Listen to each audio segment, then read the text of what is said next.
स्वागत है steno champion classes में। मैं आपको आज 80 वर्ड पर मिनट की डिक्टेशन देने वाली। डिक्टेशन स्टार्ट होती है 5 सेकंड बाद।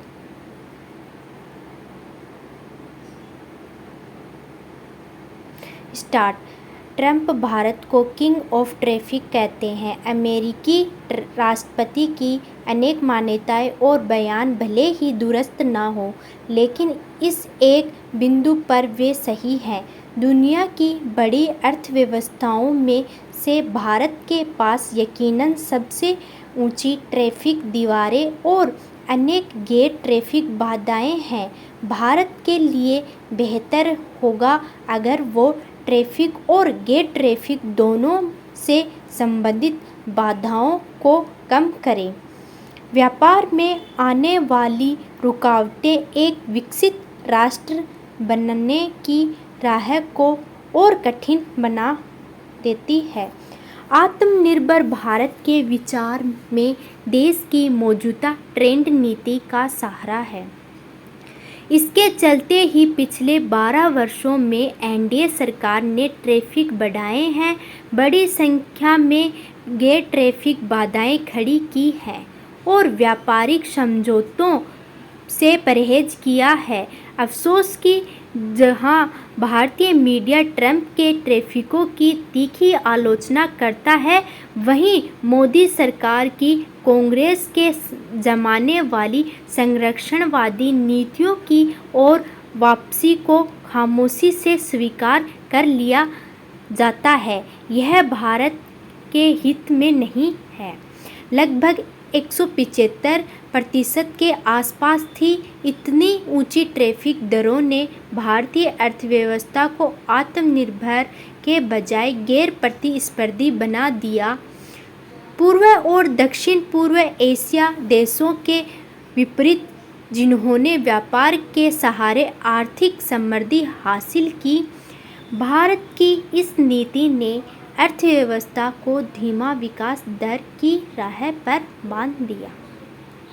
उस समय भारत को अक्सर बॉक्सकेट केस कहा जाता था, यानी ऐसी गंभीर वित्तीय या आर्थिक कठिनाइयों वाला देश जो अपने कर्ज चुकाने के लिए में भी असमर्थ हो। 1990 में यही स्थिति पैदा हो गई थी, जब भारत का विदेशी मुद्रा भंडार घटकर $1 अरब से भी नीचे आ गया। यह मुश्किल से 3 हफ्तों के आयात के लिए ही पर्याप्त था। भारत को बैंक ऑफ इंग्लैंड से ऋण लेने के लिए अपने स्वर्ण भंडार को गिरवी रखना पड़ा था और IMF से $2 अरब के आपात ऋण के लिए संपर्क करना पड़ा, जो अर्थव्यवस्था की रीस्ट्रक्चरिंग की शर्तों के साथ आया। इसके बाद से 2 दशकों में सरकारों ने ट्रैफिक कम किए और 2013 तक प्रभावी ट्रैफिक दर घटकर 13% रह गई।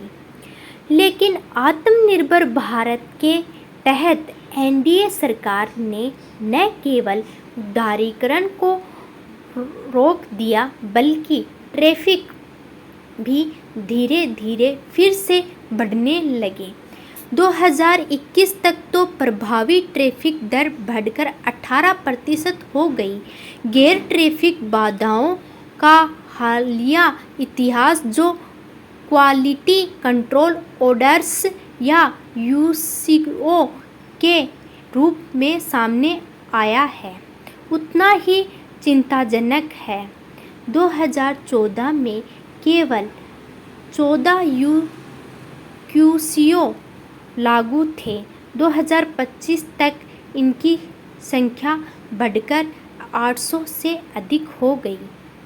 औपचारिक रूप से इन्हें उपभोक्ता सुरक्षा के बजाय उपाय बताया जाता है, लेकिन वास्तविकता में ये आयात को सीमित करने वाले गैर ट्रैफिक उपाय हैं। उपभोक्ता सुरक्षा सुनिश्चित करने के बजाय ये भारत की प्रतिस्पर्धात्मकता को कमज़ोर कर रहे हैं और विदेशी निवेश को हतोत्साहित कर रहे हैं। अच्छी खबर यह है कि सरकार अब QCO को कम करने पर ध्यान देती हुई दिख रही है। अंतर 2025 में सरकार ने टेक्सटाइल्स क्षेत्र में इस्तेमाल होने वाले रसायनों, पॉलीमरों और फाइबर इंटरमीडिएरीज में जुटे 14 QCO हटाए। साथ ही ऑटोमोबाइल सहित विभिन्न उद्योगों में उपयोग होने वाली स्टील है स्टॉक। इस क्लास में यदि आपके 5 से अधिक शब्द गलत हो रहे हैं तो आपको इस डिक्टेशन को 2 बार लिखना है। यदि आपके 20 से ज़्यादा शब्द छूट रहे हैं या गलत हो रहे हैं तो आपको इस डिक्टेशन को कम से कम 3 या 4 बार ज़रूर लिखिए। धन्यवाद।